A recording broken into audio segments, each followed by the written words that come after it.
Okay, it's 35, so inshallah I will start playing the video and people will join along the way. So enjoy.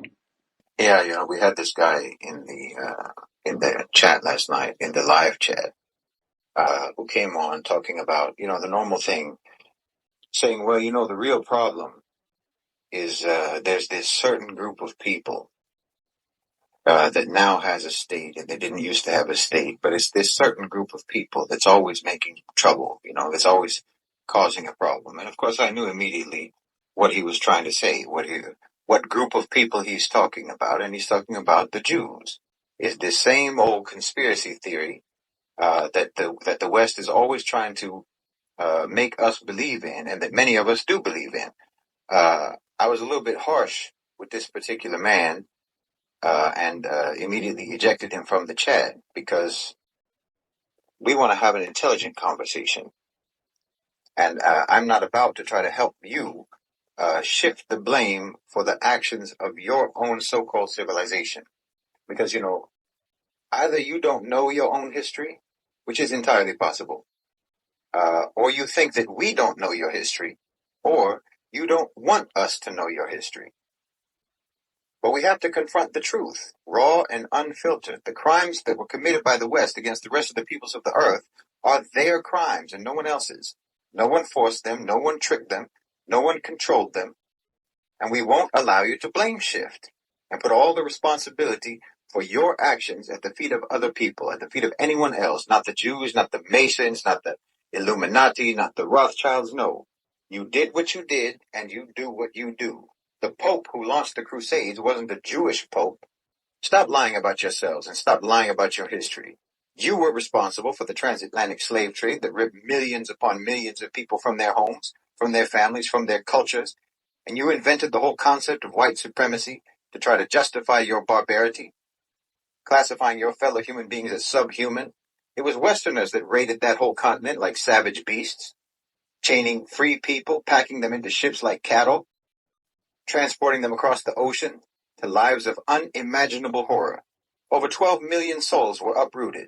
Their lives were stolen. Their spirits were broken to build the wealth of the very people who were dehumanizing them. That was you, not the Jews. Even though you retroactively try to pretend somehow that the Jews forced you to rape and pillage Africa, that they forced you and your founding fathers to force Africans to work your fields and build your economy. That was all against your will, right? Every degenerate plantation owner had a gun to his head, didn't he? Jews forced him to buy human beings and treat them like animals. You were tricked into it, right? It was IPAC all along. And when the Berlin Conference was convened in 1884, where European powers sat around a table and carved Africa up like a piece of meat, the Jews told you what to do, right? The Congo was turned into a personal plantation for King Leopold of Belgium, where 10 million Africans were worked to death, mutilated, and murdered for the sake of rubber and ivory. I guess poor King Leopold must have been hypnotized by the Jews, yes?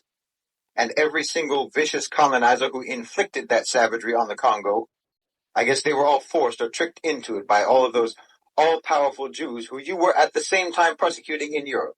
No, the French, the British, the Germans, the Portuguese, all of them imposed their will on Africa, draining its resources, enslaving its people, and crushing any resistance underfoot. But you want us to believe that you were only doing that because you were under some kind of a spell by the Jews. And really, you're just kind-hearted, innocent do-gooders, if only those nefarious Jews would let you be. You must really think we're fools. The British Empire flooded China with opium, turning millions of people into addicts just to satisfy the British lust for profit. I guess that was all for the Jewish cabal, wasn't it? Those proper English gentlemen would never do such a thing. When the Chinese resisted, the British responded with vicious force, waging the opium wars to secure their right to poison an entire nation. I guess that was all under duress from the powerful Jewish rulers of the world, wasn't it? For over 2 centuries, those same British exploited India's wealth and turned that prosperous civilization into a land of famine and poverty. They massacred anyone who dared to rise up, just like in Amritsar, where British soldiers slaughtered hundreds of unarmed men, women, and children in cold blood. Winston Churchill starved tens of millions of Bengalis, but I guess that was all just to please his Jewish masters. That's the way you tell it. You colonized the Philippines, first the Spanish and then the Americans. You murdered over 200,000 Filipinos in a brutal war of subjugation. But we've got the wrong guy. Yeah? We've got the wrong guy. That couldn't have been you. That couldn't have been you wonderful, peace-loving Anglo-Saxon Christians, right? No. I guess the Jews were controlling you all the way back when you wrought havoc on the indigenous civilizations of the Aztecs and the Incas and the Mayans. That couldn't have been you. Those must have been Jewish conquistadors who brought death and destruction and wiped out entire cultures, enslaved the survivors, and imposed a brutal regime of exploitation that continues until this day.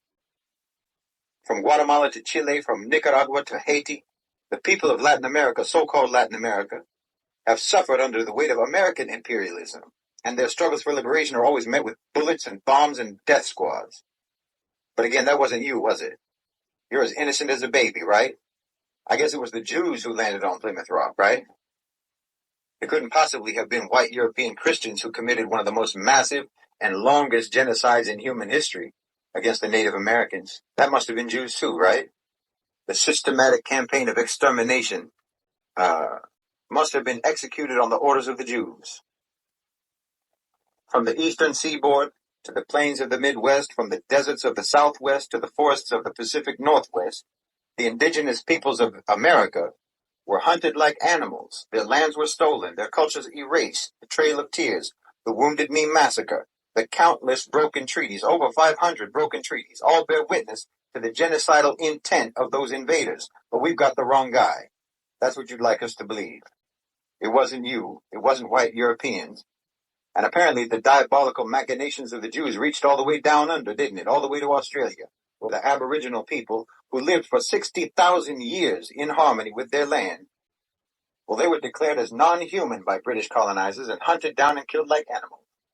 Their children were ripped away from their arms in a policy that they called assimilation, that sought to erase their culture, erase their identity, and erase their very existence. But I guess that was the Jews too, wasn't it?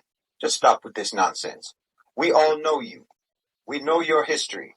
We know it all too well because your history derailed our history, and it turned countless lives into a catastrophic nightmare. I mean, how do you imagine that we can look in your eyes while you're assaulting us, and then you try to convince us that someone else is doing the beating? And yes, like I said, bear in mind that all of these crimes you've committed, and that you want to blame the Jews for, all of these crimes were committed during a time when you were also simultaneously persecuting the Jews themselves in your countries. You want to tell one group of your victims that another group of your victims is the one that victimized them, while you insult our intelligence. Your hatred of the Jews is exactly what has led to the whole problem that we have right now in the Middle East. That's all your fault, and it's all because of your hatred of the Jews. Your persecution of the Jews led to Zionism, and that led you to support relocating all of the Jews out of Europe and sticking them in Palestine. Your Holocaust against the Jews has been the fuel for the genocide that the Palestinians have suffered for the last 100 years. And now you come to us like you're giving us sincere advice, like you want to explain the source of our problems to us. And all you come with is the same anti-Jewish conspiracy theories and hatred that started all of our problems in the first place. Why, even now, Israel itself wouldn't have any power if it wasn't for you people. And you're only supporting it now precisely for the same reason, because you still hate the Jews now just like you did then. I'm telling you, you're sick. And you come to us with that same old sickness, and you try to tell us that it's a medicine. It's not America, it's IPAC. It's not the UK, it's the Jewish bankers. It's not Europe, it's the Rothschilds. Well, you must be out of your mind. You know that Jeff Bezos could eat the entire Rothschilds family for brunch? The Waltons, Elon Musk, Warren Buffett, they have more money in their couch cushions than the whole Rothschilds family possesses today. It's not 1917. Wallahi, it's just embarrassing. It's embarrassing to see people literally using 19th and 20th century European anti-Jewish propaganda in 2024. And they're saying it like they cracked the code. Your whole ideology is an antique. It's like you want me to stop using a smartphone because you just discovered 2 cups connected by a fishing wire, and you think it's an update. You'll do anything to avoid responsibility for your own actions. You'll shift the blame to whoever you can. Like I said, it's IPAC. It's the Jewish lobby that's holding everyone hostage in Congress. It's not Boeing. It's not Lockheed. It's not Raytheon. It's not General Dynamics. You know, If it wasn't for those pesky Jews, you wouldn't dream of funneling hundreds of billions of dollars into the weapons sector, would you? No, you'd never do that of your own volition. No, we're not stupid. And we have a memory. You've always been like this and you've never changed. This is the only experience we have with you. And look, we have a memory of the Jews too. Jews lived in the Muslim Empire for centuries and we never had an issue. Your psychotic hatred is the issue. Your psychotic hatred of the Jews, of us, of Africans, of Asians, of anyone and everyone who isn't you. And the truth is, you even hate each other. Your first colonizing experience was against the Irish, and they look just like you. Never mind the fact that you've actually been vicious to your own people in your own countries all along anyway, even when they look like you, and follow your same religion, or your same beliefs, if they aren't rich, if they aren't landowners, if they're serfs. Because yes, it's not really even about Christianity. It's not really even about whiteness. The Irish were disqualified from being considered either one, according to you, at one time. Even forget about religion. In fact, there's a direct correlation between your so-called enlightenment and colonization. When you supposedly left the Dark Ages, you went on a mission to extinguish the lights everywhere else.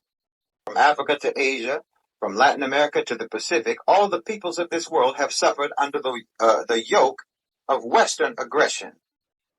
And this isn't just history. This is our reality. This is our legacy. And this is our struggle. And it's a struggle that continues to this very day. And one of the reasons why this struggle continues is precisely because you continuously lie about this history. You lie about this reality. You lie about this legacy. And you try to misrepresent and confuse the nature of this struggle by blame shifting and scapegoating and never, ever just acknowledging what you have done and what you are doing, even though everyone in the world knows. MashaAllah, MashaAllah. Okay, brothers and sisters who just joined, so let us start, inshallah. So, Bismillah ar-Rahman ar-Rahim. Alhamdulillahi Rabbil Alameen. Wassalatu wassalamu ala ashraf al-anbiya wal mursaleen. Sayyidina wa nabiyyina wa habibina Muhammadin wa ala alihi wa sahbihi ajma'een. Wa man tabi'ahum bi ihsanin ila yawmiddin. In the name of Allah, the most gracious, the most merciful, all praise is due to Allah, Lord of the worlds. Peace and prayers, inshallah, be upon the noblest of the messengers, our master and our beloved Prophet Muhammad, and upon his family, and his companions, and those who follow them, inshallah, in goodness until the day of judgment. So, welcome everybody to today's engaging session, inshallah, which is basically titled in the same fashion as the video, which is the West blame shifting does not fool us. Okay, so inshallah, in this discussion today, we'll try to correct many historical narratives, right? And we'll try, inshallah, to look at these different roots of these characteristics of the Western civilization, right? We'll essentially try to reveal, what this consistent pattern of blame shifting tells us, right? It mirrors something about the society, right? So inshallah, we'll try to cover all of this. And there is also behind it, right, hidden this like materialism and sense of entitlement, right, that actually shaped this civilization, right? And it often refuses to acknowledge its own failings and atrocities elsewhere, and even in their own country, right? So, in the video we just heard, and to everybody who joins and maybe hasn't watched the video, I'll just try to quickly, Brother Shahid essentially ridicules this notion, right, that, the Jewish people are behind every evil in the world, right? And especially those evils that were actually, quote unquote, perpetrated by white Christians, right? Of course, Brother Shahid then explained that it's not even about color, it's not about, religion, but mostly the crimes that were done by these people were blamed upon the Jews. Yeah? And this kind of anti-Semitism, which, Brother Shahid has mentioned many times, right, in different videos, is somehow deeply ingrained, right, in the roots of this Western civilization. Yeah? They've always, found ways to blame them for anything, right? Even when there was some famine or some sickness, right, it was the Jews. And this is not just about the Jews, right? The West found a scapegoat for, every societal issue that they have suffered and even are suffering, right? So, for example, today it's the minorities, right? It's the black communities, it's, the Hispanics, it's whatever, right? But, is this somehow justified, or does it even reflect reality? And of course, the answer, presented by our brother is that no, right? And he illustrated this absurdity of the Western excuses, right, when it comes to their own accountability. Okay. And of course, Brother Shahid, mentions different historical instances, right, of this domination and exploitation that was essentially blame shifted. Or like it wasn't even blame shifted, right? But he was just trying to present this point where we know what you did, right? And, no matter what you say, we know who you are, right? We know who we are dealing with. So it's just, this facade of like trying to blame someone else. It's really, kind of crazy. So without further ado and ranting over here, let us start, try to connect all of these dots and, try to somehow uncover this manipulation and deepen our understanding, inshallah. So it begins, right, by, essentially Brother Shahid sets the stage, right, on, based on some interaction in the live chat. But it is a view, held by many people, and we even fall for it nowadays, right? Which is essentially that there is this specific group, right, that influences all global affairs, right? And we know who we are talking about. And basically, what Brother Shahid tries to convey is that this is just like some diversion technique, right, used to essentially misrepresent facts. So, I would maybe just try, because since we are talking about this anti-Semitism, I would maybe like to ask my speakers if, like, why do you think that it was especially, the Jewish community that was designed, like, that had this role of being the scapegoat for, whatever societal or economic problems? Like, why was it specifically them, right? What did they do? Like, why has Europe historically been so anti-Semitic, right? So, do you know, like, does anything comes to mind, historical or cultural or even religious, right, in the Western civilization that has contributed to this specific targeted blame against the Jewish community? In my opinion, the reason that Jews have been targeted and scapegoated is it has its own evolution over the history of Europe. I think that it started because Christianity itself, when it spread in Europe, it was already a very corrupted version of Christianity that had lost Tawheed completely, had completely lost the really any true monotheism in its belief and in its practice. And this in and of itself is contradictory to Judaism. Judaism is a strictly monotheistic religion. Or anyway, by that time it had become really strictly monotheistic. I mean, there's a long, complicated history with their flirtation with shirk and polytheism, but we don't need to get into that. There's a stark contrast between the idea of the Trinity and the idea of the Son of God and saints and Mother Mary and so forth, and all of the intermediaries that exist in Christianity between the worshiper and God, and of course the entire legal framework of Judaism. Christianity completely threw away the laws and basically threw away monotheism, and I think that it was an initial reason for the friction between the Judaic community and Christianity. I mean, Christianity, of course, itself developed as a sect among Jews, and a heretical sect that became, even a blasphemous sect, regarded that way by the Jews. And then, as I say, as it spread through Europe, it just incorporated pagan practices in order to spread through Europe. And I think that this created the initial conflict. And then I think the religious aspect of the animosity between Christians and Jews, Europeans and Jews, they used the religious pretext for the animosity whereby Jews were regarded as so-called Christ killers, that they were responsible for the killing of the Son of God or of God himself, astaghfirullah, and they were, regarded in this way, and this was used against them. But I don't think by the time that was really being used, I don't believe that was the real reason. I think that was just trying to give a kind of a religious pretext for the animosity. I think by then the animosity more had to do with the fact that the Jews were what's referred to as a middleman minority in Europe, in that they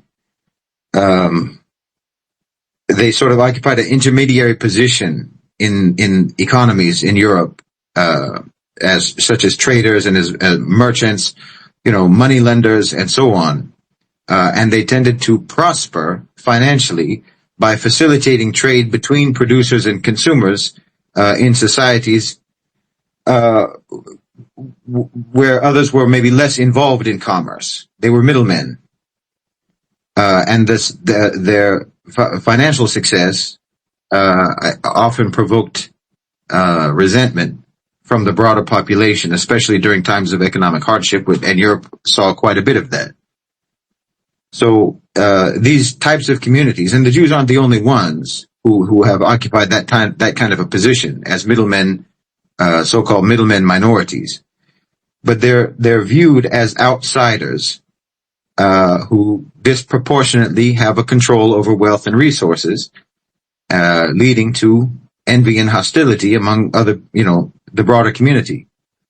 Their economic success, which is undeniable, was compounded, or the animosity was compounded because of the combination of their economic success and their cultural distinctiveness that made them different from the rest of the community, rest of the society.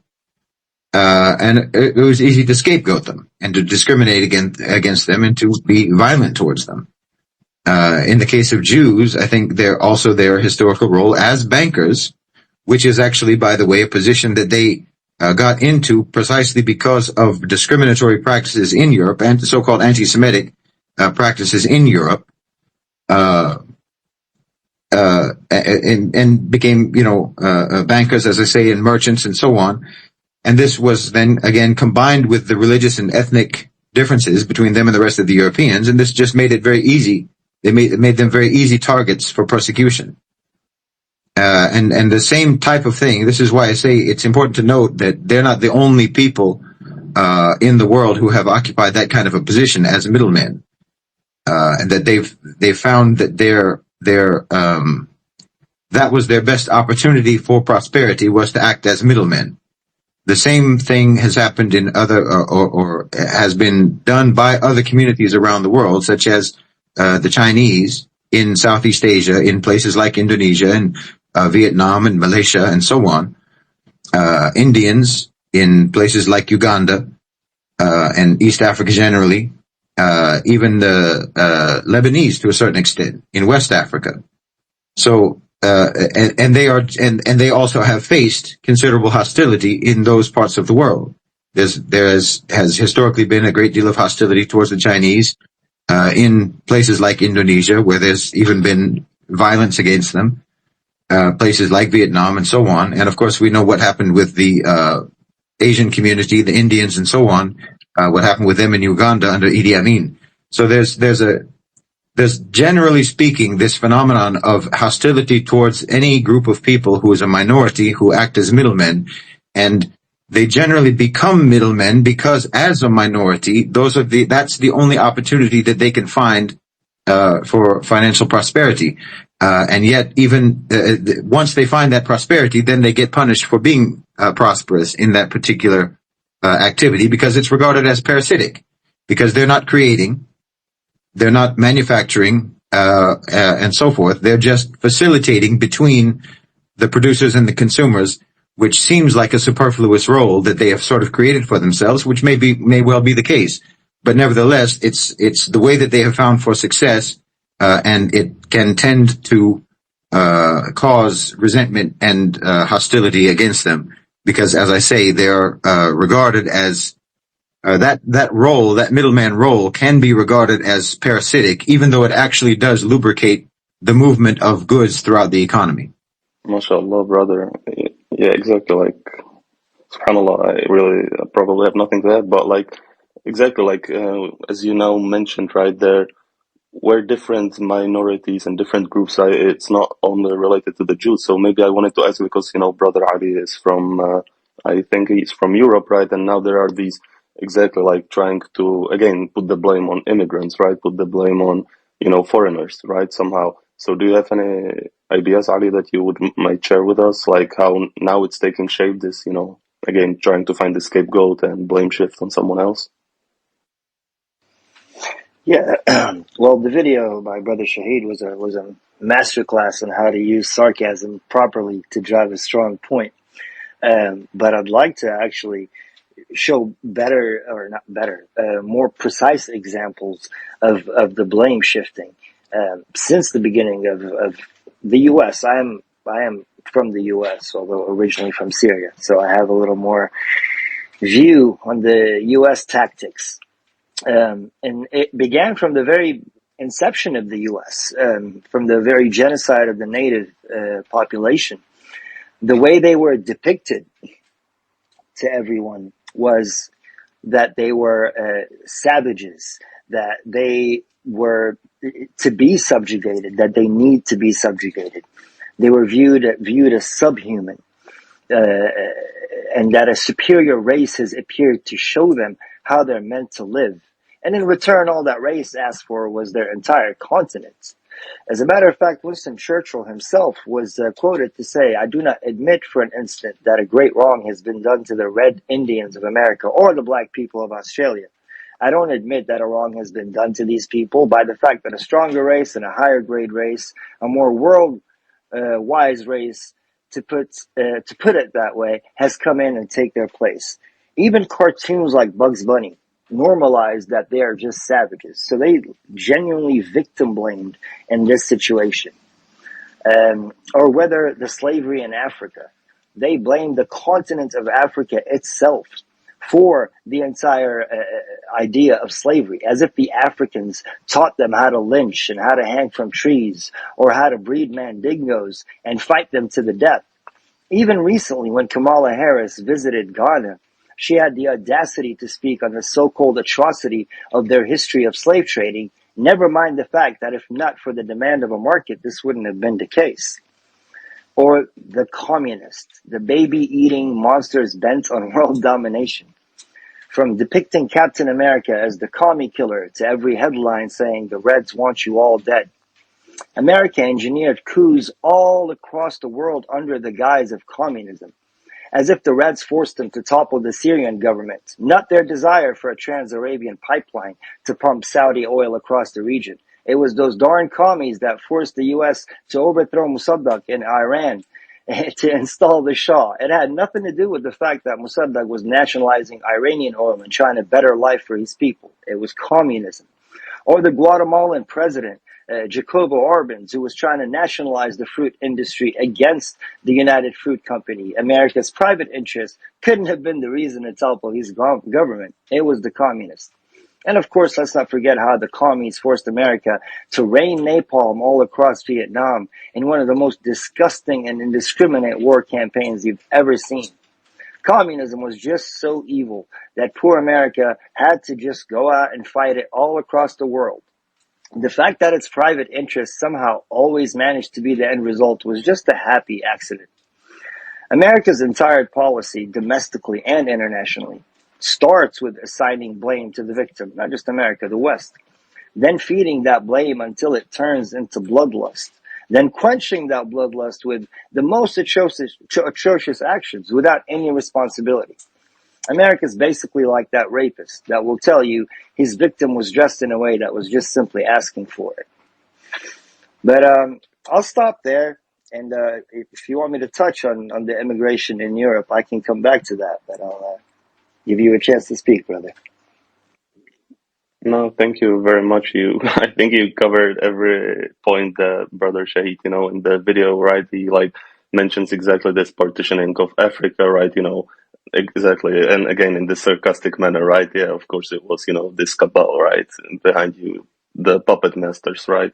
Pulling the strings of your brutal conquest, right? Of, even like Latin America, right? The Aztecs, the Incas, you know, in the Philippines, right? Like everywhere, right? Always it must have been someone else, right?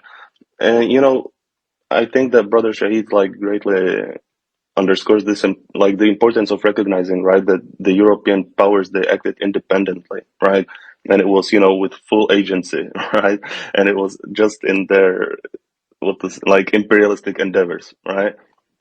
So, you know, I think we need to get a big, you know, step back, right? Just to understand, like, you know, this blame shifting is just a way to somehow justify these atrocities, right? Like they try to divert the attention onto someone else, right? Even like the opium wars, you know, robbing India of its wealth, right? So essentially, you know, we can see that in between all of these aspects, and you mentioned, right, the Iranian oil, right? And like always, it's something materialistic right behind it. Like it's always that they're trying to get something from you, and you know, then they blame you for atrocities, so that so they are able to justify stealing from you, basically, right, or doing whatever terrible stuff they did to everyone around the world, right?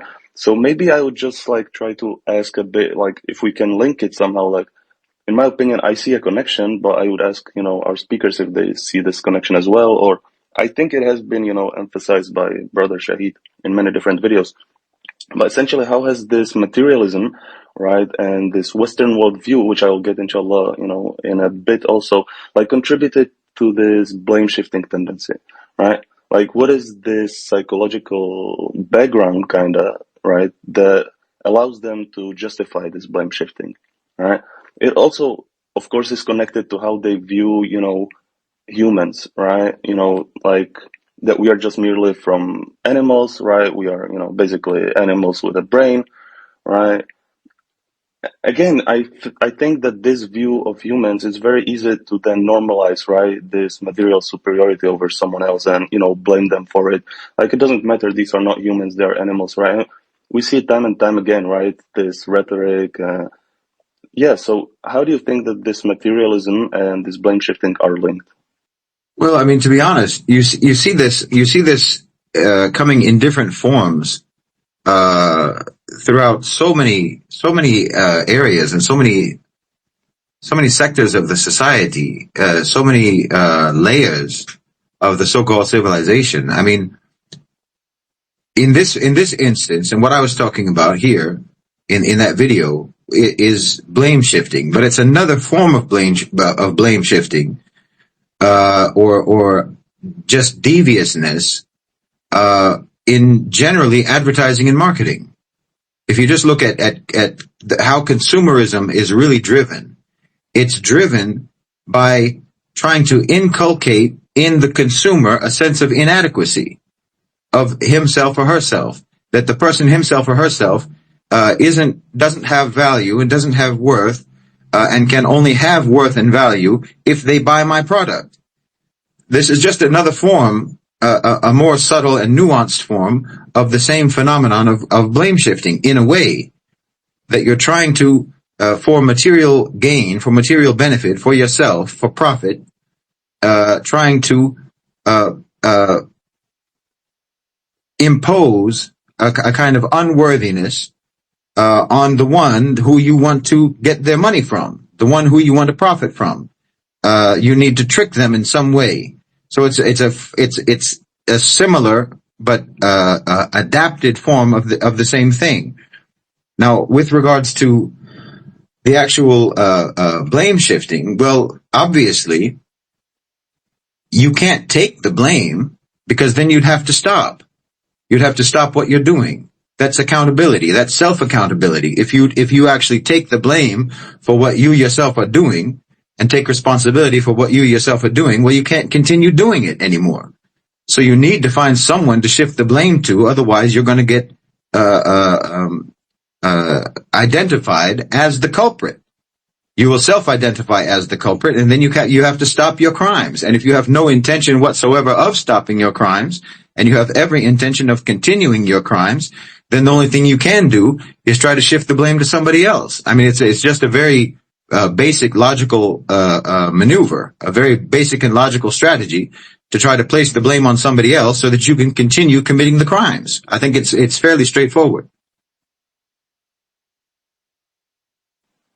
Yeah, it is. Especially even like related to it again, this aspect of like dehumanization, right? Making them seem like it's, not just about shifting the responsibility, but even like how you then portray them, right? Because, otherwise you wouldn't be able probably to shift this accountability onto them, right? Exactly, and this is exactly what drove colonization all along. It's in fact it's exactly the same principle as is now used in consumerism, as is now used in marketing and advertising. It's exactly the same strategy, where they're telling now consumers en masse that you're not worthwhile, you don't have value, you're not good enough, you're inadequate unless you buy my products. That's just a capitalism version of the so-called white man's burden of these are all savages and we have to go there to civilize you. In other words, we're saying that your entire culture, your entire so-called race, your entire nation is uncivilized, is savage, is backwards, is primitive, and you need us to make you better. That's exactly the same mindset, the same mentality that's employed in all consumer marketing. It's the same idea, just to try to divert and misdirect attention away from what's actually going on here, which is that I'm trying to sell you worthless goods that you don't need, because your money has worth and your wealth has value, and I want that value that you have, so I have to make you think that you don't have any value and you need my worthless goods to give you worth so that I can have the money that you have that actually has a value. It's very tricky. It is, and especially I feel the effect is like in two directions, right? One is to the others, right, who are not the victims of this thing, right? That essentially they are in consensus on your side, right? But then even like to the targets that you are essentially the victims of your heinous acts suddenly feel like inferior, right, with respect to essentially this inferiority complex, right, comes to set in, right? So it's crazy, as you mentioned. And again, it's the same in consumerism, right? Like give you this inferiority feeling that you essentially need this, and we are here to give it to you. Subhanallah. Maybe Yeah, yes, and again, you see it time and time again in various forms. Just like now, if you look at Gaza, for example, we bombed this hospital because it's a hub of terrorist activity. It's a terrorist headquarters buried underneath Shifa Hospital. That's why we did it. You have to impose some kind of far-fetched guilt and menace against your victims so that you can justify victimizing them. And exactly the same thing goes every single time a police officer shoots an unarmed person from a so-called minority group, or even just any average citizen who gets shot by the police in America, an extrajudicial killing by the police. What do they always say? Well, we thought he was armed. We thought he had a weapon. We thought he was a menace, although he wasn't a menace. But he must by definition be a menace because we killed him. That's what determines whether or not you're a menace, is whether or not they have decided to victimize you. Because you can only be, the only way that you can be a victim of the power structure is if you're a menace, by definition, whether you are a menace or not. Your status as a menace is determined by the fact that they victimized you. It's the same thing. Again, it just plays out over and over and over again in various forms.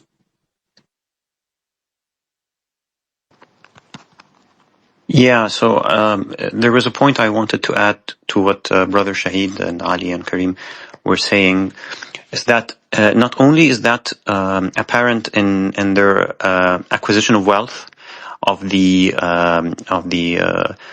conquered peoples or the colonized peoples, but it was extended to arts. So, for example, European museums are renowned for having stolen arts from the world over, right? And when they were asked back then, in the 19th and 20th centuries, they would say, we took it, it is a symbol of our power, and we will keep it, because we are able to cherish this civilization, your civilization, you colonized peoples, better than you, because we simply took it from you, right? So you can't preserve them well, because we took it from you, we stole them from you, and so you don't deserve to have them. So we will keep it at our side. And when colonization was over and the artifacts were still in the museums, and there were calls for we have to return stolen art, because colonization was not only colonization of land, colonization was also colonization of heritage. They didn't only steal resources, they also stole history, culture, arts. And so again, the museum, the administrators of the museums all over Europe said, we can't send them back because we don't know how they will treat their goods. We don't know how they will treat their heritage, their culture. They're not fit enough to preserve them. Again, it's blame shifting, because we won't give it back to you because you simply can't have it. You simply can't preserve it. We are able to better preserve it than you ever will. So it's more like a way of life. It's not just concerning money and no, everything is blame shifted. And now domestically, I mean, with America's the largest importer of opioids to make their drugs, and they have turned Mexico into their own personal farm. Well, a lot of Latin America, and Mexico is now under the mercy of these drug cartels, while everybody is flooding into America, hoping to get away from the iron fist that the drug cartels are running this country. America is sitting there and calling these people, the Mexicans are sending us their worst, calling them criminals, and once again, making them subhuman. They created the condition that they're living in, and they have turned them into subhuman people that need to be ejected, labeling them as illegal, as if you are illegal as a human being. And now it's now becoming the biggest talking point in American politics, despite inflation, despite the war and all the wars happening around the world. The biggest talking point is illegal immigrants, which were a result of America's need for all these opioids. And once again, look at the opioids internally. America is either the only country, or one of not many, I'm sure, that have direct-to-consumer advertising for pharmaceuticals. Every American, from when they're a little kid, they're seeing these commercials about drugs, drugs, drugs, drugs. And they have the highest opioid crisis and the highest addiction crisis. I don't think that's a coincidence. Yeah, it's probably not, right? Thank you, Brother Ali. Thank you, Brother Omar. Yeah, Brother Shahid, you want to add something? I'm sorry. No, I was just going to say it's one of the most it's amazing that that phrase can be said unironically about Latin America, saying they're not sending us their best. When did the West ever send their best into the global South? They sent their murderers and their rapists and their pillagers and their oppressors and their tyrants and their pirates. That's all they ever sent to the global South. And now when you get a little bit of the same, just a little bit, just a small minority, a small percentage of the people who are trying to escape from the pillage and the crime that you created and the poverty and the deprivation that you created in the global South, when they're trying to escape and jump some small percentage of those people commit crimes in your country, you say that they're not sending their best. Well, why should they send their best to you? You never sent your best to us. Yeah, exactly. MashaAllah. It's really like eye-striking, right? I don't get it, right? And of course, it needs some, decolonization to be able to see it. But once, a person, inshallah, crosses a bit the other side, it's just example after example, right? Just the reality keeps on hitting. I mean, you don't throw a boomerang out and get a frisbee back. Yeah, I don't know who's the boomerang, who's the frisbee, but I understand, of course, inshallah, this analogy. So, maybe, I would like to somehow shift it a bit to our Islamic perspective, right? So, I think that we have to view this from this point of view, right? And essentially, like when, we hear about this blame shifting, it reminded me essentially like on this, day of judgment, right? Where essentially the disbelievers will keep on trying to blame each other for their sins, right? For their misguidance. He's the one who misguided me. He's the, you know, and I feel that essentially exactly this is like this behavior present even in today, right? But I feel that this is essentially, at the key of the behavior of Iblis or Shaitan, right? Like, cannot be possibly me who is wrong, right? It always has to be someone else, right? And I also think that, like, Allah, alhamdulillah, assures us of this, accountability that will be done, right? Like, even if it's not in this dunya, يعني, I'm sorry, right? This is part of the dunya. It doesn't always have to end, justly, but there will come a time where, inshallah, every soul will be held accountable for its actions, right? So, we have this idea of justice. We know about justice, right? We try to fight for it. And we can see that this, blame shifting is just a way to justify, again, the materialistic, right, and imperialistic pursuits of the West, right? So, and we try to even uncover that at the heart of it is this materialism, right? Like, this excessive love for the dunya, right? For this worldly life, right? That essentially, even in consumerism, this is the key point that they target, right? Like, even in advertisements, right? It's all about, materialistic, like love for materialistic stuff, right? And again, like, I don't know, I just feel like that we understand, right? And even from the Quranic decolonization series and so on, that we, I don't think that we can overlook the fact that this civilization is a civilization that is built upon waswasa, right? The whispers of Satan. Like, whenever we try to uncover the root cause of these, like exactly why blame shifting, why materialism, why do they have this worldview? We essentially have to go back to Iblis, right? Like, it's hard to view it from a different perspective, right? Because, as Brother Shahid mentioned again multiple times, right? This society is built upon it. So where else to find the way of thinking of Iblis other than, from the Quran, right? So exactly like this reductionist view of human beings, right? This, trying to throw the blame on someone else, trying to just to gain access to material wealth, right? It's all, I feel personally that it's reflective of, satanic mentality. But of course, if anybody wants to, give a different view or maybe add to this point, I'll be very happy to hear you out. Don't want to leave you hanging, Brother Kareem, but you said it perfectly. Okay, so maybe I'll ask it at a bit different way, like, which manifestations of Iblis's description in the Quran do you see essentially manifested in how the West approaches the world? Again, not to risk repeating myself too much. I've talked about it many times, as you mentioned. Iblis sees human beings as very low creation. He sees them as nothing but material things, and he doesn't understand even the ruh, the soul that human beings have. So he denies human dignity, human honor, human nobility, and he wants to make sure that human beings live down to his expectations. And I think that it's important to Iblis. I think that his whole battle is basically to try to prove that he was right to refuse making sajda to Nabi Adam alayhi salam. And that's been his whole battle from that time until now and until the last day.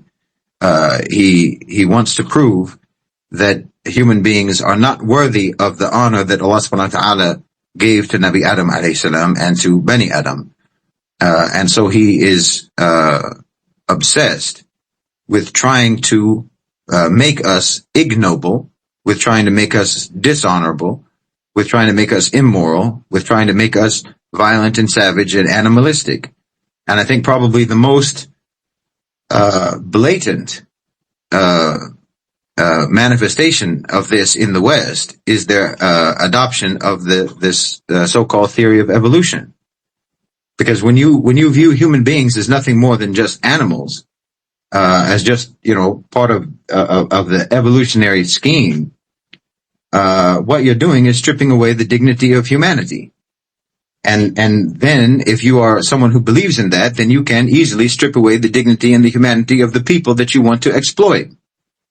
See, when you reduce a man to nothing more than an animal, it's a lot easier to justify treating him like an animal.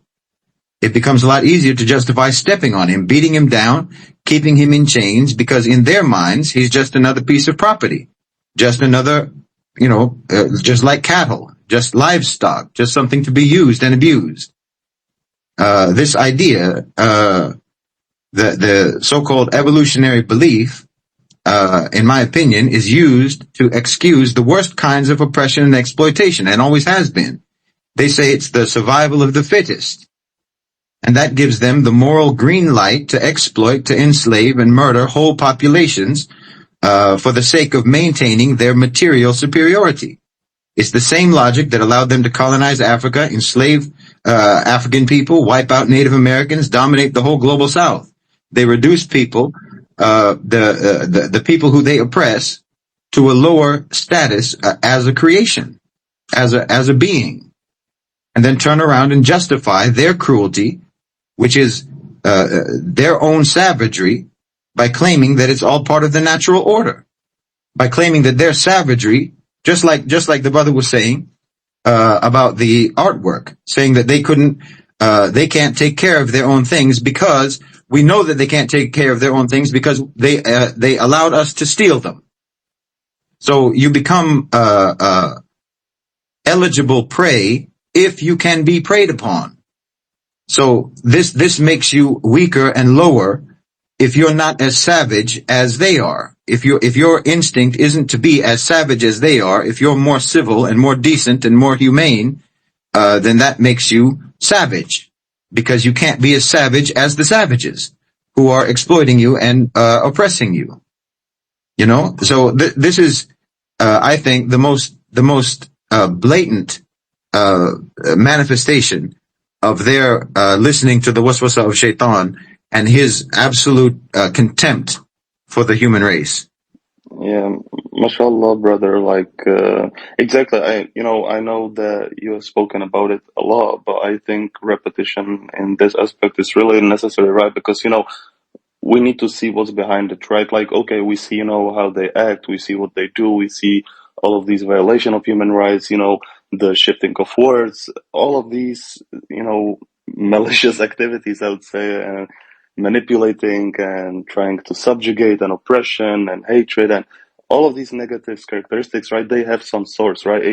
Because we believe that humans are, alhamdulillah, inherently good, right? We know that we are born upon the fitrah, the pure state. We do not believe that we hold the sins of previous, people and so on. So that's why I think we need to see the source behind this evilness, right? Behind this negativity. So I'm sorry if I, led you to repeat yourself and you didn't want to, but it's just, for the sake of our listeners, I feel that we need to get this point, inshallah, across, yeah, Brother Ali. Yeah. I'm what shaitan does is covered. I'm gonna go, since I live in Sweden, which is, I think Sweden is the most atheist country in the world. I'm gonna talk about what the lack of Allah in a society can do. I mean, we believe as Muslims that shaitan pricks our heart the moment we are born. It is said that's why we cry when we come out of the womb. And we're each given a qareen, a demonic companion that will constantly speak to us and tell us to stray off the right path. And the only way to combat that is Allah subhanahu wa ta'ala. This is why you always hear us saying that to elevate the West, Allah subhanahu wa ta'ala has to come to that nation, some spirituality so they can fight the evil of shaitan. Thank you, Brother Ali. Sister Wahida, assalamu alaikum. Nice to see you here with us. Wa alaikum assalam. You've been discussing, you and Brother Shaheed have been discussing these problems on more of a macro level. I wanted to ask, because people actually experience the injustice on a daily basis in their lives. We have a criminal justice system and a society here in the United States which is blatantly unjust. When things happen, negative things, criminal things to people here, they have a difficult time extracting any form of justice for themselves or their relatives because of the immorality and corruption in the system. I wanted to know if Brother Shahid or you rarely or anyone has a suggestion for individual people who may experience great injustice in their personal lives, how one ought deal with that, because one is not going to receive justice from the establishment, and it is very detrimental to individuals and to families and to neighborhoods and to the society in general to do nothing which helps to enforce a just result from an unjust situation that has been heaped upon one. And I just wanted to get some ideas because I'm actually facing a situation like that. And I am a person who is able to utilize the assistance of other people to extract some justice. But that's not always the way to go. And so I just wanted to get some ideas. Thank you. Salamu alaikum. Wa alaikum assalam wa rahmatullahi wa barakatuh. It's very good to hear from you, Sister Wahida, Sheikha. I wish that I could offer individual advice for an individual situation, but it's quite difficult to do for more than one reason. One reason, of course, being that one would need to know the details of the situation to help try to explore what options might be available. But as you said, the problem is that the entire system in the United States is set up to prevent justice for the designated victims in the society of injustice. The whole system is set up that way. So it's very difficult to imagine a scenario in which you can get justice through that system in any reliable way.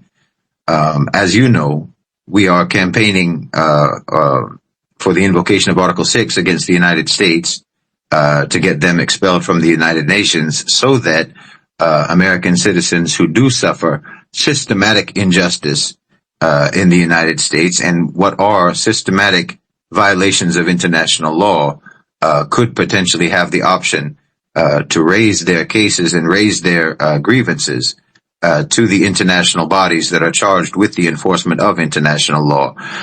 Because quite simply, I can't think of any generally effective and reliable approach for any individual in that society to extract justice from the system by means of the system. The system itself has to be brought to justice by the international bodies who are mandated for the enforcement of international law. Thank you, Brother Shahid. I have reached the conclusion at this point in my life, having personally witnessed on several occasions through the decades the corruption and the lack of justice. I truly have come to believe that the evil that the United States has done globally has now traveled backward to us, and almost everything seems to be a case of the chickens coming home to roost.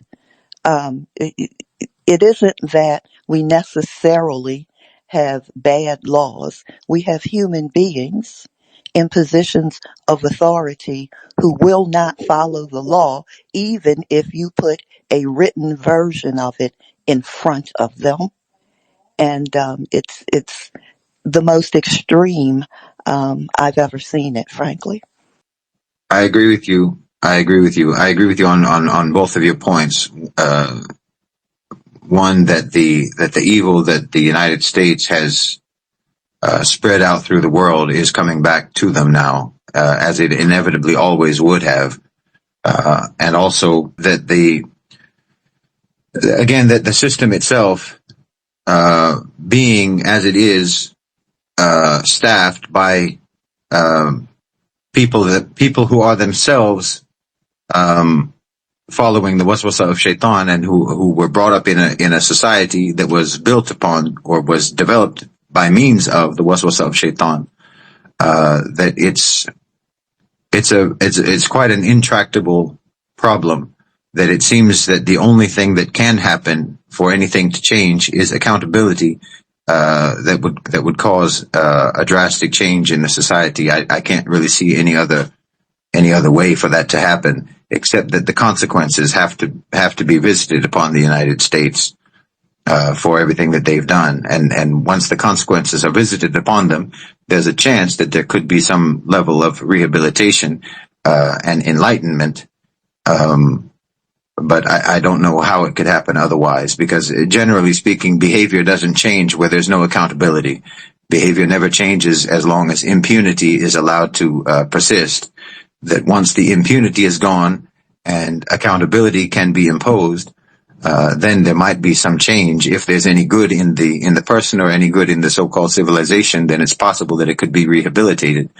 Otherwise, it's very difficult to imagine a scenario in which they can self-correct without having actually suffered any consequences for their actions.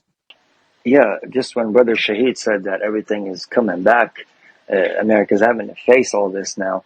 If you look at America's history from its perspective, with the victim blaming, we started, all the way in Europe. We started from the Jews and went to the natives, and then calling Africans animals, and then blaming the communists. If you look at the history from their point of view, it seems as though they've spent their entire existence, fighting monsters and trying to benefit the world and impose their morality. And if you look at how the American society operates now, they're all in this competition to be the ultimate victim. I'm not trying to belittle mental health, but everyone competes there as to who's more depressed or whose life is more difficult. And that has been normalized intensely. That I think America's next step when it comes to blame shifting is going to depend on that. Because I've noticed this expanding genre of entertainment where they are retelling the stories of villains and making them protagonists, whether it's Maleficent or fictional characters, or whether it's even Jeffrey Dahmer. They made a series where they made him something that you can try and relate to. Even my children watching a Minions cartoon, and I realize that it's a story about a child who had a little bit of tough upbringing, so he started looking up to villains, and he took the biggest villain as his mentor, trying to become the next bad villain. And of course, I turned the TV off. I'm like, what is this garbage that the children are watching? But you know how entertainment is always used to manipulate the minds of the masses. I believe this is America's next step. They're running out of people to blame. They're running out of people to point the finger at. So now it's going to be like, we have been so traumatized by our entire history of fighting all these monsters, and they're going to use the Nietzsche logic. When you fight monsters for too long, you become a monster yourself. As if the whole government or the whole country has just been through so much trauma that they're just villains due to their circumstances, not because they mean to be. And now they can be sympathetic villains rather than villains who should face the consequence. And by the way, really pay attention to what your children watch. It's very manipulative. Well, I think that's an interesting point. Popular media, it can both be, and it can simultaneously be a kind of indoctrination as well as a reflection of the mood in the society. And I think that what you're talking about, it's rather remarkable, and it has been coming for a while. Actually, I mean, you started to see so-called anti-heroes becoming popular, like in the 70s, and then it kind of ebbed a little bit in the 80s under Reagan, and it sort of went back to the type of very simplistic black and white hero who doesn't question himself at all, and then it reemerged again in the 90s and in the 2000s, and we've seen it now, of course, with like the Joker and all of these types of movies, where the heroes are either the hero is either directly a villain, or the hero is kind of morally ambiguous and conflicted and complex and so on. And I think to a certain extent that actually reflects the fact that the empire is in decline, and they're aware that the consequences are coming back on them. And now, as you say, it's trying to maybe not shift the blame, but trying to evade the blame by making excuses for themselves. And it's also interesting because the same goes with the rhetoric about themselves as a so-called civilization, or as a country, America, in that you see less when America is criticized. Like, for example, I can just look at my own comment section.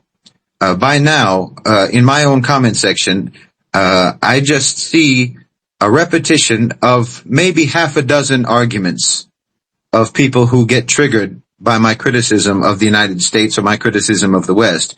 They have a very limited menu of responses. And they're really always the same, and it's very predictable what the responses will be.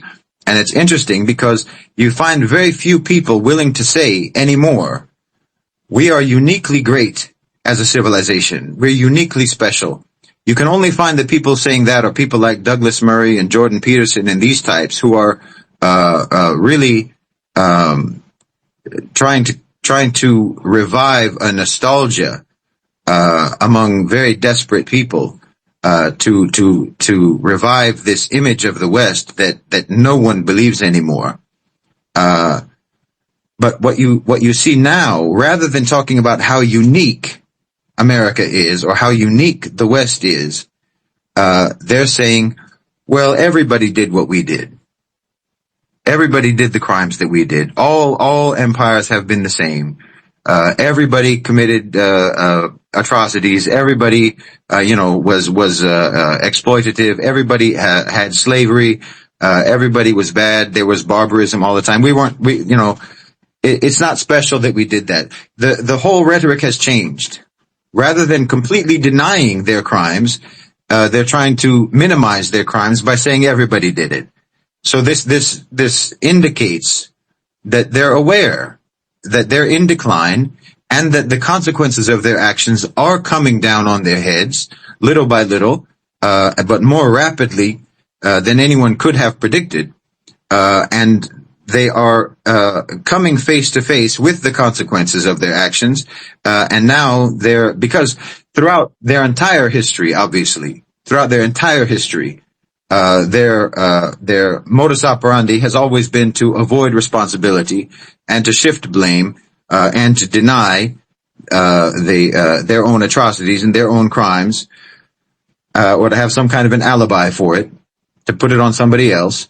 So they've never had the instinct to take responsibility. They've never had the reflex to take responsibility or self-accountability in any way. And so now, as the consequences are actually coming down upon them, they're doing the same thing and saying, well, it's complicated, and actually everybody did what we did. So you can't really blame us. You can't really hold us responsible for that, because it's not unique in history. Everybody was the same way. That really reflects the decline in their own confidence about their so-called civilization, while also it reflects their knee-jerk reflex to try to evade responsibility for their actions. MashaAllah, brother, both brothers, Brother Ali and Brother Shahid, I think these are great points. It just now, when you were talking about this perception about themselves, right? So I just came to my mind, like when, say, in a video you mentioned, right, like when they look at these pictures, right, where essentially their grandparents, and by their side there's this hanging black person or something, right? And they say, oh my God, these were so terrible people, and they essentially just repeating now, in Gaza and other places, right? That, like, even they blame shift, like historically on their ancestors, right? So this was also a good point, right? It's not just across, space, but even across time. Like, yeah, our parents were bad, but we don't do that anymore, right? So, just came to Yeah, my mind. yeah, and this is something that the current generation, however old you are, I mean, the generation of people, Yani, who's actually alive right now on the earth, whatever age you are, it doesn't matter. If you are among the people who do that and say, for example, you find so many people in the West saying, well, I didn't colonize, I didn't own slaves, I didn't kill the Native Americans, and so on and so on and so on. Blame my ancestors. Okay. Well, you should consider the fact that your descendants are going to be saying the same thing about you unless you do something, for example, about the genocide in Gaza. Because if you're not doing something to stop one of the most blatant, the most publicized, the most observed, the most reported, and the most detailed genocide that any of us has ever known about, if you're not doing something about that right now, then you can best believe that your children and your grandchildren and your great-grandchildren are going to blame you for that, and they're going to try to evade responsibility for their own crimes and for the responsibility for the global situation that is created as a result of your complacency today. And the only thing that you're interested in is trying to evade responsibility for the past crimes that were committed by your ancestors, and not concerned about preventing the current crimes being committed by this current generation, by you yourself and your own society and your own country and your own government. If you're not doing something to prevent that now, then you'd best believe that your future generations are going to blame you the same way that you blame your grandparents and great-grandparents. Yeah, exactly. And it just again ties to this, I just keep on seeing, like, of course we cannot see it, but, there's just this image on the Day of Judgment where everyone will be trying to get rid of the accusations of the other and blame it on the other, right? And so, these ancestors will say, no, no, no, it was, the people who came after us, and the people now are like, no, no, no, that was our ancestors, right? Essentially, again, it's just a manifestation of this, Iblis, mentality. Again, you led me astray, it wasn't me. All of this, it keeps on just repeating, across time and across space. Yeah, I mean, subhanallah. Right? And, yeah, just again, like even Satan, was blaming Allah, right? He is the reason why, I'm astray, or like, come on, really? Like, subhanallah, right? And you can see it even, like, it seems ridiculous, right? When we hear it, like, yeah, it was our ancestors, who did the slave trade. Yeah, okay, so now you're paying corporations to do the slave trade, right? Like, what is the difference? It just seems ridiculous for people outside of it, but subhanallah. Yeah, honestly, I mean, if you and you see this, and people say this, how could they have, like in America, how could people possibly have tolerated and accepted slavery? And they think to themselves, if I had lived back in those days, I would have been an abolitionist, and I would have done everything possible to free the African slaves in the United States. Well, you have more slaves in the world today than there ever have been. And you're profiting from it, and you're benefiting from it. Your smartphone was made by means of slavery. All of your technology, in fact, was made by means of slavery. And you're not doing anything about it, the same way that your ancestors didn't do anything about it, because they profited from it and they benefited from it. You're not any different than they were. And like I said in the video that you mentioned, you see those horrific pictures of families on picnics with a lynched body hanging above their heads, above their families, and above their children, and they're just sitting there eating sandwiches. And you think that that's just horrific and unimaginable. Meanwhile, you're sitting and eating a pizza, watching CNN, and people being murdered in Gaza. What's the difference? You can't talk about the previous generations as if you're any different than they are. You're exactly the same. You never changed. You never changed as a so-called civilization. You never changed as a so-called culture. You're exactly the same today as you were then. And if you don't change, then believe me, like I said, the future generations are going to disown you the same way that you disown your ancestors. Sister Salma, please. Assalamualaikum. I just wanted to get back to the point on blame shifting. Just wanted to highlight that, in the rising, like for example, in the rising emergence of China in many of these different countries, like Africa, for example, in their investment and in contributing to their infrastructure, and their rising cost in their defense budget. The West likes to posit that, therefore, it's like they like to, scaremonger the world, the rest of the world, that there's some, impending danger in that.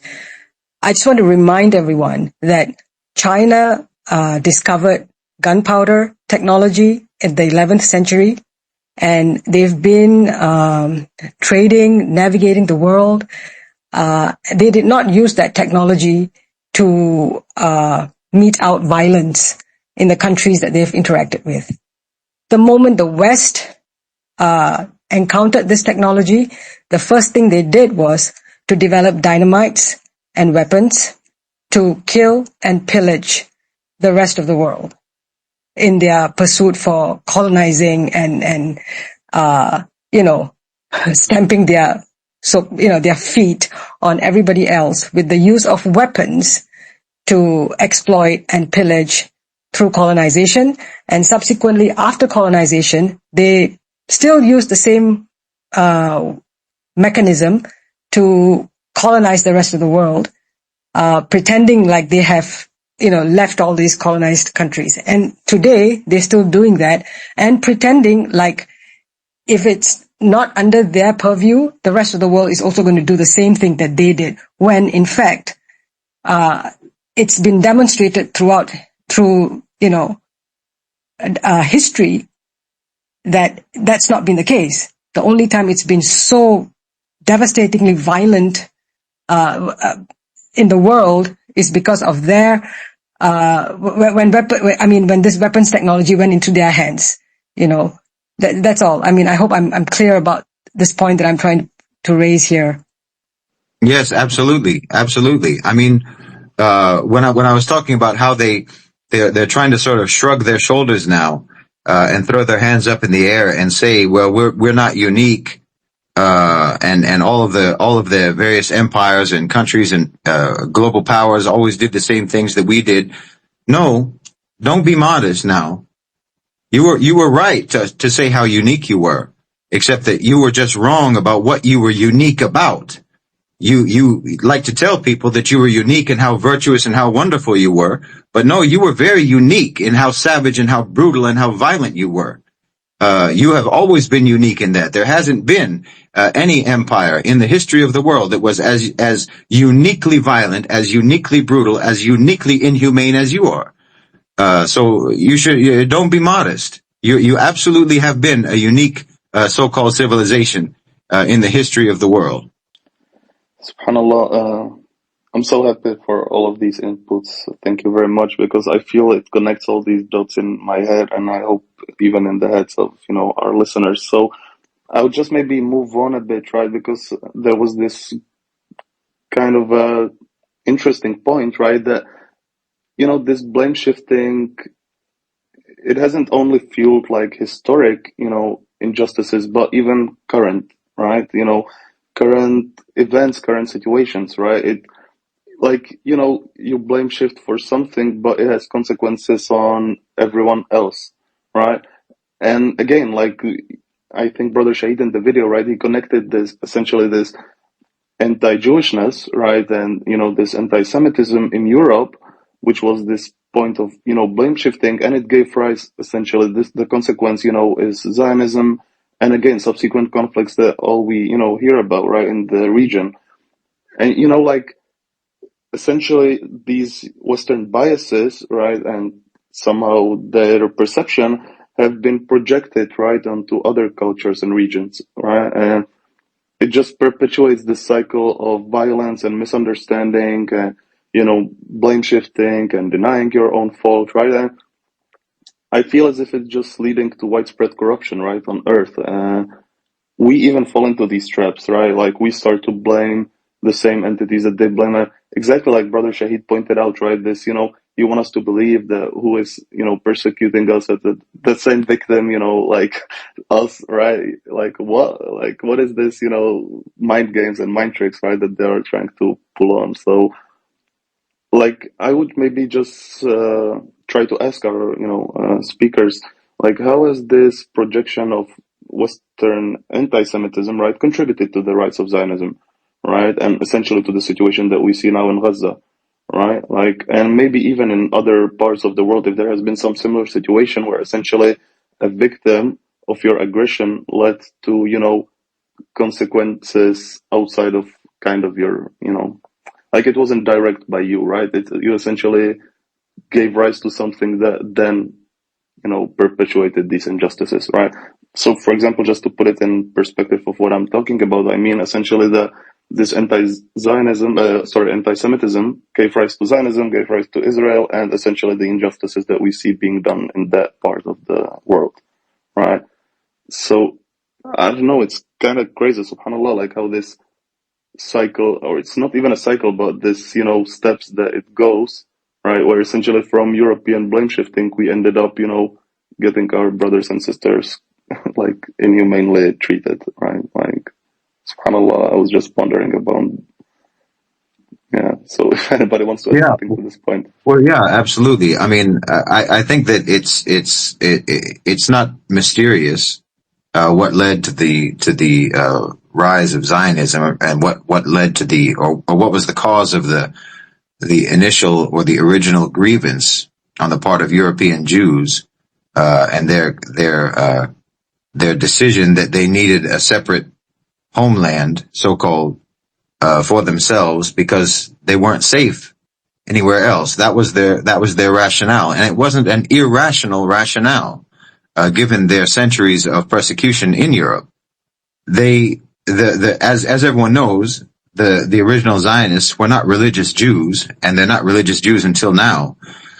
And they were secular Jews, and they actually saw that or they believed that the answer to their problem was to not only escape from Europe, but also to try to mimic the behavior of their oppressors, to try to resemble their oppressors as much as possible, because they felt that by being sort of religious, the Orthodox community and so on, there was a huge rift in Europe between religious Jews and Zionists historically, because the Zionists thought that the religious Jews were weak, and that they weren't doing enough to protect themselves from persecution. So they blamed what you could argue was the more civilized behavior of the religious Jews.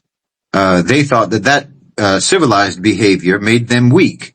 So the Zionists, from the beginning, fully believed in violence and brutality, in mimicry of those who were persecuting them in Europe. So you created this problem by your own, I'm talking about the West, you created this problem by the way you treated those people in Europe. We never treated them that way, and we never had any problem with them. We never, Jews were in the Muslim empire for centuries, and we never had any issues with them. And they were acting as middlemen in our society as well. But we're reasonable people, and we're moral people, and we're religious people, and ethical people, and principled people. So we never had a problem with them. But because you're obsessed with material things, with materialism, and you can't stand for anyone to do well in your society if it's not you, and they don't look like you, and they don't believe the same things as you, and so forth, and you're just anyway a dog-eat-dog type of a civilization, so-called civilization, you treated them like dogs. You treated them terribly. And when you mistreat an animal, or you treat someone like an animal, well, they might start to act like one. Just like when you abuse a dog, it becomes vicious. And this is just what happened with them. You turn them into vicious people. Now, when I talk about not blame shifting to the Jews, don't misunderstand me. I'm not saying that they're innocent. I'm not saying that they haven't committed crimes, that they haven't committed wrongs, but they're simply participants in your system. That's all. They're just participants. So when you talk about, for example, that Jews have a role in the military-industrial complex, well, yes, I don't deny that. I don't deny that they have a role in your neoliberal capitalist system. They're opportunists, and they'll find a way to make money in that system. But they didn't create that system, and they don't run that system. They found a way to benefit from that system and to profit from that system. They were involved in the slave trade. Yes, they were. But they didn't create the slave trade. They didn't force you to become slave traders. They didn't force you to enslave Africans and create the worst form of slavery that has ever been seen in human history. They didn't force you to do that. They just saw that you were doing it, and, well, we can make a buck. We can make some profit off of it, too. That's all. So I'm not saying that they're completely innocent, but when I'm talking about blame shifting, I'm talking about when you're trying to put all of your crimes on their head. No, you can't do that. But yes, obviously, the way that they treated the Jews in Europe is what gave rise to Zionism in the first place, which is what gave rise to the problems that we have now. If you had known how to treat them humanely from the beginning, we wouldn't have this problem today. It's very simple. Wallahi, Brother Shaheed, it's the most disgusting full circle I've ever seen. I mean, yeah, they persecuted the Jews for centuries, and like you said, they beat them into starting to just feeling this monstrosity come out of them because they're so sick of the life. And then they use that to aim it as a gun to these other group that was being pesky and a thorn in their side. If America or the West didn't see any utility for the state of Israel in the Middle East, that state would have never happened. It's the only reason it exists. It has utility. So they took the Jews that they persecuted and aimed them like a gun and planted them in the middle of Muslims and told them, here, take everything. And so they did. And what happens? The Muslims fled to Europe, running from all the perpetual wars that came after that. And now that they're in Europe, I'll say like Scandinavia here. Scandinavia has worked for centuries to eliminate all remnants of God and religion. So when you look around here, the only religion you see is Islam because we're the only one left that are religious. And suddenly they say, oh, look at our country. It's being taken over by this one religion. Oh, it's all we see. Well, your churches are ghost towns on Sundays. You're the one that eliminated religion from your countries. The only thing you see is Islam is because the only thing is Islam. And slowly but surely, they're talking about us trying to take over their country, us trying to take over their culture. And it took them 80 short years to go from Jewish animals to Muslim animals. Like I said, the most disgusting full circle you can ever see. Wow. Yeah.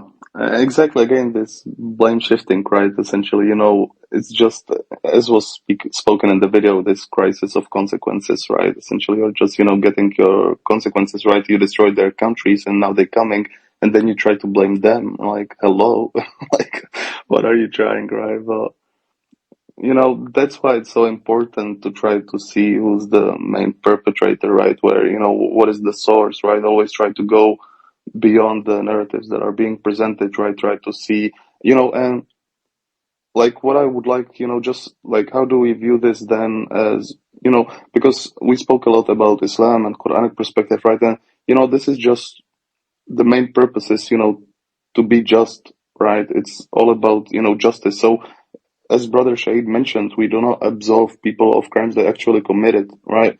But we are just trying to, present facts for how they are, right? And like who was included in the slave trade, right? There were, lots of entities. It wasn't just Jews. It wasn't just, white Christians or something.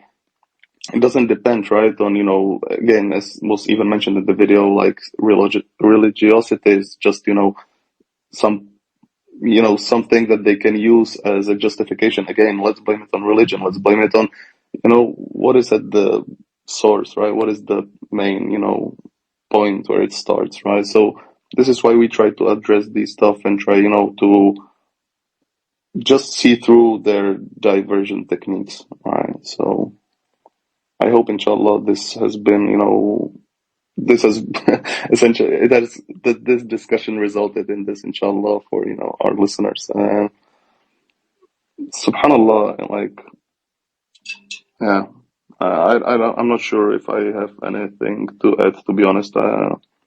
Just to highlight that this is, this analysis, like, quote unquote, is to, assert justice and the truth, right? That's all we are trying, right? We're not trying to hide the actions of someone. We're not trying to, it's just, stating facts, right? So maybe if Brother Shahid wants to give some concluding words to try to connect it, and then I'll, inshallah, go on to conclusion, or if any of our speakers would like to say something that I've missed, I'll be very happy to. Well, I would just say that exactly as you said, the issue here is justice, and the priority here is justice, and the urgent imperative is justice. And that's something that as Muslims we're commanded to do. That's part of our deen, that's part of our religion, that's part of our obligation, that's part of our submission. Whether it's in our interest or not, we have to stand up firmly for justice as witnesses to whatever is the truth. And the fact that Western so-called civilization has in fact always behaved in an animalistic fashion all the way up to the point of declaring human beings themselves to be animals. Things like justice, concepts like morality and values and principles and virtue and nobility and honor and so forth, they have always treated this. They've always treated these concepts hypocritically. They've always treated these concepts as nothing but words, as just pretty words that you can say to cover up your ugly actions. They've never taken it seriously, ever. And as we've been talking about throughout this space, the consequences of that have been spread all around the world, and they're coming back now to the Western societies, the Western countries. Luckily for them, that is resulting in Muslim immigration to their countries, which does bring some semblance of justice to their countries. It brings people into their societies that actually do believe in justice. So that's inadvertently a good thing for them. By their injustice against Jews in Europe, they brought injustice to the Palestinians and to the entire Middle East region. That's unspeakable and indescribable. Like we've never seen before, what they're doing right now. The irony of it is that their hatred of the Jews was so bad and is so bad that they actually want them to be unjust to the only people that were ever kind to them, the only people in the world that ever gave them safe haven, that ever gave them shelter and refuge, and that ever did treat them fairly, and that's the Muslims. They want to alienate the Jews from the only people on earth that were ever kind to them. And they have successfully done that. But even with that, even when we are persecuted, even when we are suffering atrocities, we maintain, unlike them.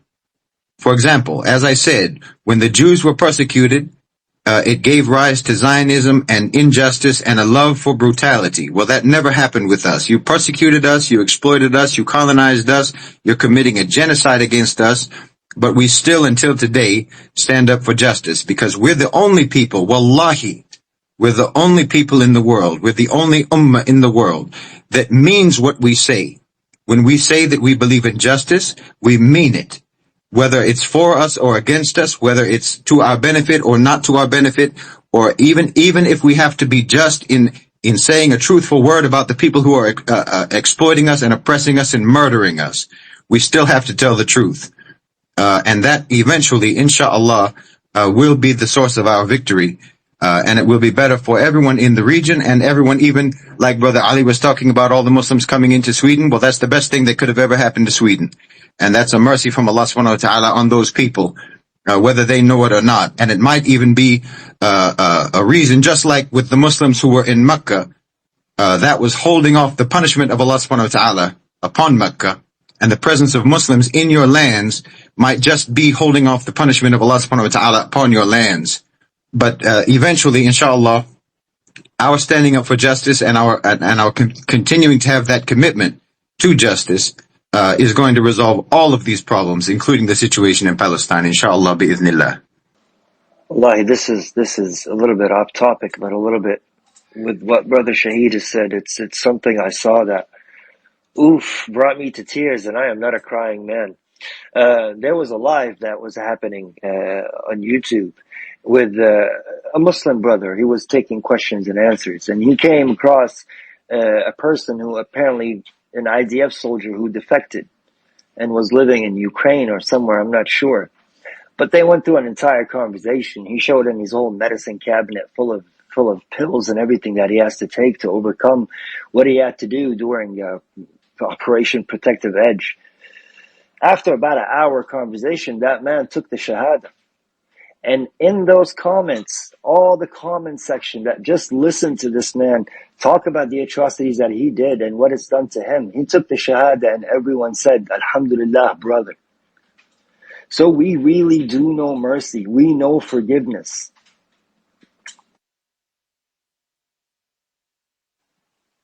Alhamdulillah, alhamdulillah. Okay, so what did we cover?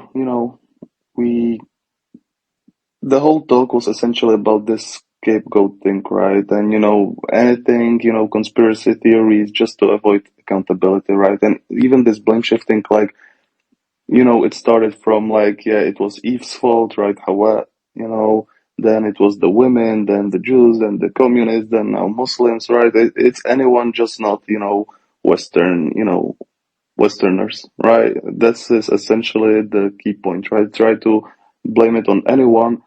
And this, again, is somehow just a manifestation of Iblis mentality and his behavior, right? We have to, again, the main summary is that we do this to stand for justice and try to connect all the points and see reality for what it is, inshallah. And hopefully with, Allah's help, we will be able to do this better every other day, inshallah. So thank you very much to everyone who joined. Just remember that when the worldly life, as Abu Sulaiman al-Darani said, when the worldly life settles in a person's heart, the afterlife leaves it. Okay, so alhamdulillah, thank you everyone for joining. Thank you to our speakers who took their time to be here with us. Thank you, Brother Ali, Brother Shaheed, Sister Wahida, Sister Salma. Everyone, I hope that everyone who was listening, learned something new, tried to, clarify some points that they might have had. So thank you very much all. I really enjoyed today's session. So Jazakumullah khairan, and inshallah see you next week. Wassalamu alaikum wa rahmatullahi wa barakatuh.